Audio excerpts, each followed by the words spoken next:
நெட்ஃப்ளிக்ஸ்ல love அன்டாங்கிள்டுன்னு ஒரு சூப்பரான ஒரு சவுத் கொரியன் லவ் டிராமா வந்து தமிழ் டப்பிங்கோட வெளிவந்திருக்கு. இந்த திரைப்படம் எப்படி இருக்கு அப்படிங்கிறத இந்த விழா பார்த்துடலாம். இதுல படத்தோட கதாநாயகி வந்து 16 வயசு இருக்கக்கூடிய ஒரு ஸ்கூல் படிக்கக்கூடிய ஒரு பொண்ணு. இவங்க ஸ்கூல்ல இருக்கக்கூடிய ஒரு சூப்பரான பையன் மேல ஒரு கிரஷ் இருக்கு. ஆனா அந்த காதல வந்து அவங்க கிட்டக்க சொல்லாம விலகியே நின்னுட்டு இருக்காங்க.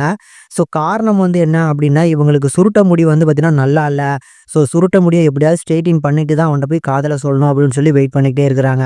இன்னொரு சைடுல படத்தோட கதாநாயகன் ஊருக்கும் புதுசு, ஸ்கூலுக்கும் புதுசு. ஸ்கூல்ல ஜாயின் பண்றதுக்கு முன்னாலே நம்ம கதாநாயகிய வெளிய ஒரு இடத்துல வந்து பார்த்தீங்கன்னா, இவங்க 2 பேரும் மீட் பண்ணிக்கிறாங்க. ஸோ அதுக்கப்புறமும் வந்து பார்த்தீங்கன்னா, இவங்க 2 பேரும் ஃப்ரெண்ட்ஸா பழகுறதுக்கும் ஒரு வாய்ப்பு கிடைக்குது. அதுல இவங்க 2 பேருக்கும் கடைசியா எப்படி காதல் வருது? நம்ம ஹீரோயின் வந்து பார்த்தீங்கன்னா, ஏற்கனவே ஒரு பையன் மேல வந்து பார்த்தீங்கன்னா, கிரஷ் ஃபீலிங் வச்சிருக்காங்கல்ல. ஸோ அந்த ஃபீல்லாம் தவிர்த்துட்டு, நமக்கு யார் வேணும் அப்படிங்கிறத முடிவு எடுத்தாங்களா? அப்படிங்கிறது அந்த படத்தோட கிளைமேக்ஸ். சூப்பரா இருக்குங்க. ஒரு அழகான ஃபீல் குட் டிராமா. ஸோ நேரம் போனதே தெரியல. ஸ்டார்ட் பண்ணதும் முடிச்சதும் அந்த அளவுக்கு சூப்பரா எடுத்திருக்காங்க. முக்கியமா இந்த படத்தோட கதாநாயகியோட பெர்ஃபார்மன்ஸ் கியூட்டா பண்ணியிருப்பாங்க. சூப்பரா பண்ணியிருந்தாங்க. இத தாண்டி கதாநாயகன் ரொம்ப இன்னசென்ட்டா வந்து பார்த்தீங்கன்னா இருப்பாரு. ஆனா அழகா வந்து பார்த்தீங்கன்னா, அந்த பொண்ணு மனசுல இடம் பிடிக்கிறதெல்லாம் சூப்பரா பண்ணியிருந்தாரு.